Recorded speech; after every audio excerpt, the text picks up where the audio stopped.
پس علما میگن اگر مسلمانی توانمند باشه توانش برای نیازهای جامعه خودش به کار نگیره و خیر مالش و تواناییش رو اخراج نکنه، شباهت به قارون پیدا میکنه. به پدر و مادر و همسر و فرزند اینا زکات نمیرسه، چون نفقه بر تو واجبه که خرجشون بکنی. اما به عمو،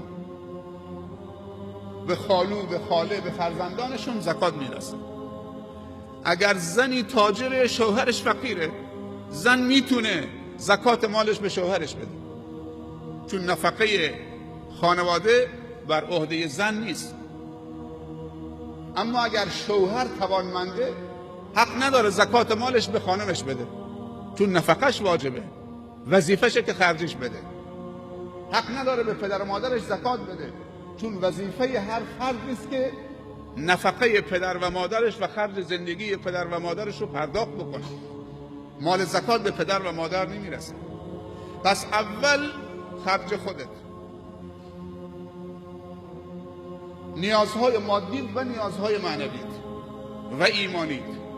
هر چیزی که دنیا و آخرت تو آباد میکنه اول خرج خودت بکن، بعد خرج خانوادت، پدر و مادرت، ارحام و خویشاوندانت، اگر دیدی که دوباره نعمت زیاده همسایت.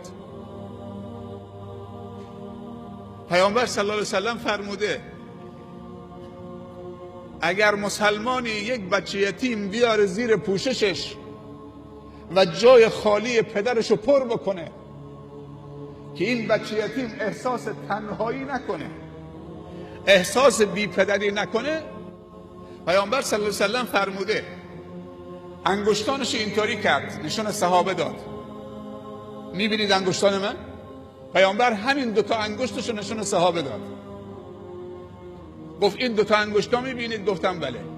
گفت این دوتا انگشتا چقدر به هم نزدیکه؟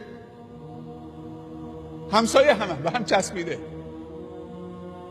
پیامبر صلی الله علیه و سلم این دوتا انگشتا رو نشون صحابه داد، گفت انا و کافل الیتیم فی الجنة کهاتین. من با یک کسی که یک یتیم رو کفالت میکنه و سرپرستی میکنه مثل این دوتا انگشتا همراه هم تو بهشت. سبحان الله. خیلی وقتا شب میخوابید دیگه بلند نمیشید. پیامبر صلی الله علیه و سلم میفرمایند وقتی میری به فراش خوابت، خواب برادر مرگه، این دعا رو بخون: بسمک اللهم اموت و احیا. به نام تو ای پروردگار میمیرم و زنده میشم. بسمک اللهم وضعت جنبی و بک ارفعه ان امسکت نفسی فرحمها و ان ارسلتها فاحفظها بما تحفظ به عبادك الصالحین. این دعای خوابه. دعای دوم: به نام تو ای پروردگار من جنبم و پهلومو بر بستر خواب میگذارم و به نام تو بلندش میکنم صبح اگر تو اجازه دادید. برادرمون فاروق دریایی اجازه پیدا نکرد، اجازه خوابیدن بهش داد، اجازه بیدار شدن بهش نداد. تنها برگ برنده ای که الان دستشه که اونجا جواب منکر و نکیر بده، جواب رب العالمین بده: ای رب من با دهان روزه آمدم تو شده.